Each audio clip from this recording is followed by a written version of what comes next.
ఉత్తరాంధ్ర ప్రాంతాన్ని మన జగన్మోహన్ రెడ్డి గారు అయితేనే ముందుకు తీసుకెళ్లగలరు, అభివృద్ధి చేయగలరు అని భావించి మా నాన్నగారు ఆయన్ని నమ్మి, ఎందుకు నమ్మారు? మన జగన్ అన్న ఏం చేస్తాడు? మాట తప్పును అది అందుకని ఆ పార్టీలోకి వెళ్ళగా ఆ రోజు జరిగింది. ఆ రోజు నుంచి మా నాన్నగారు కూడా ఆయన ఎప్పుడైనా ఇచ్చిన మాట తప్పేనా? మన కార్యకర్త, మన కుటుంబం అనే కార్యక్రమాన్ని ప్రతి గ్రామంలో నువ్వు వెళ్ళి అంతా గుర్తు చెయ్యి అని చెప్పి నన్ను పంపించారు. ఆయన మొన్న బాగోకపోయినా, మీరు మొన్న అందరూ చూసారు, ఆయనకి 10 రోజులు ఒంట్లో బాగోకపోయినా ఆయన ఎన్ని కౌన్సిల్ లో 30 నిమిషాలు ఆపకుండా ఎవరి కోసం మాట్లాడారు? ప్రజల కోసం. ఎలా మాట్లాడారో తెలుసా? ఆయన ఈ ధైర్యం అంతా ఎవరు ఇచ్చారు? మీ అందరే ఇచ్చారు.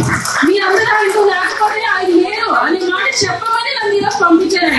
నేనే ఆయనతో రోజుకి 2 గంటలు అందరు కలిసి అత్యధికంగా మాట్లాడేది నేనే, ఇంట్లో కానీ బయట కానీ ఎక్కడైనా.